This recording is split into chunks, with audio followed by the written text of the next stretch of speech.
superhero supply co. Bought me a strawberry smoothie. And he took me on a scenic tour of park. Slow.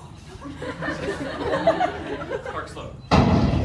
Oh, when it started raining and he invited me back to his apartment, I agreed. Stephen didn't give off any highly detectable serial killer vibes. So I was relatively sure I would exit his apartment unscathed. When the two of us entered his small walk-up, I was in good spirits. Until I noticed that his living room, kitchen, and second bedroom all looked abandoned. Only Stephen's room had any furniture or working lights in it, and they only consisted of one hanging overhead bulb, a mattress on the floor, and a laptop on top of a milk crate. Oh, yeah. Sorry about all this. All my roommates, they just moved out, so I'm here by myself until I can recruit some new ones.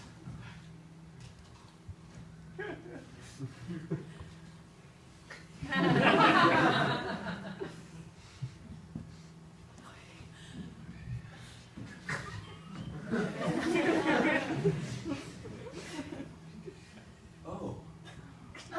Do you want to see something cool? Look. I'm working on this digital art piece. I'm taking a bunch of songs that I love and I'm illustrating them. I'm going to turn all my drawings into an ebook. Oh.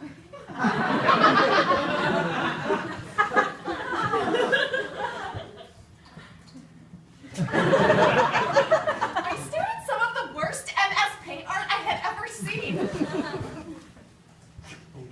Here.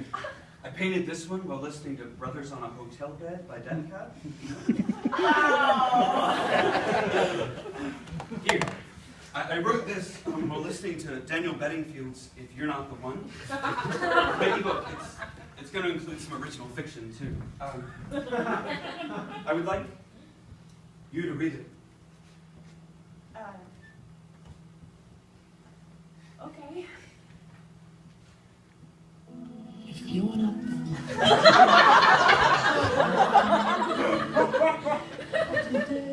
The opening notes of If You're Not the One crinkled through Stephen's laptop speakers.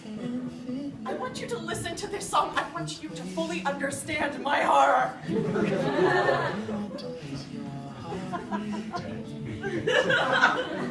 I began reading Stephen's story. It was a nice, hot summer evening, and Charlie Brown was just sitting on his porch. Well, everybody was having fun. He had just sat there bored. Peppermint Patty was walking down the sidewalk, and then she saw him. She had great feelings for Charlie Brown, but she was scared to tell him. But this time she was finally ready.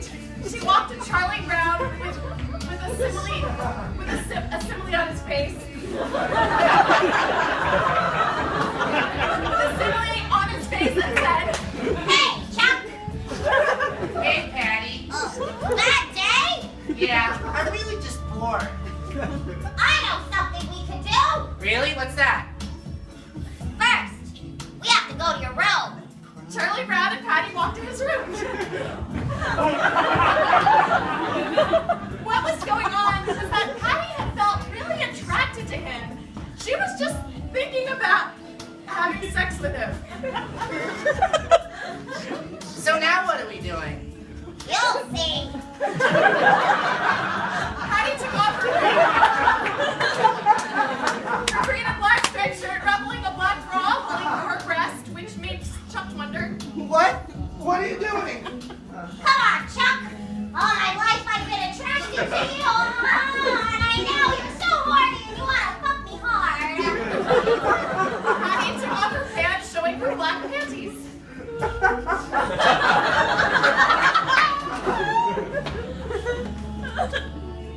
Yeah, but... Patty then took off her panties, showing her. Showing her. Just showing her. As Chuck looked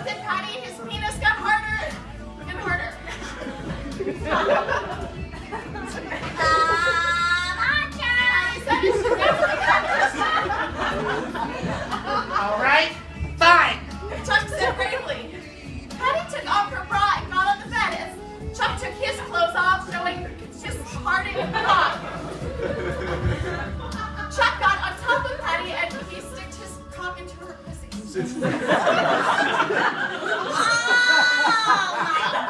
Patty, Maddie, and costume.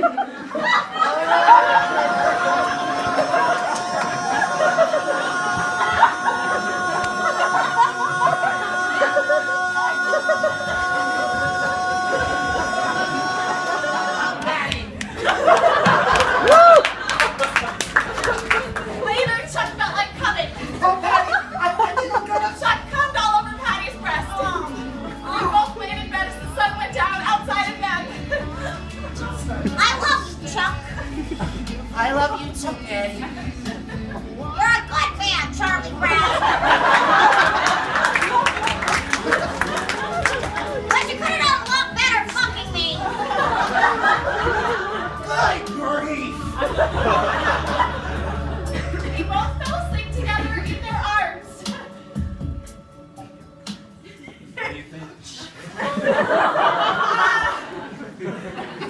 It's a good story. God, you don't like it. Wait, it's not finished yet. It's okay. I have to get going. Look at the weather outside. Come, you can't leave now. Eventually, I convinced Stephen to let me go. With a promise that I would call him again to set up a second date. I walked through the rain and the wind to the subway feeling much safer out in the storm than inside his room. Stephen tried to contact me a few times with no degree of success, and then he finally moved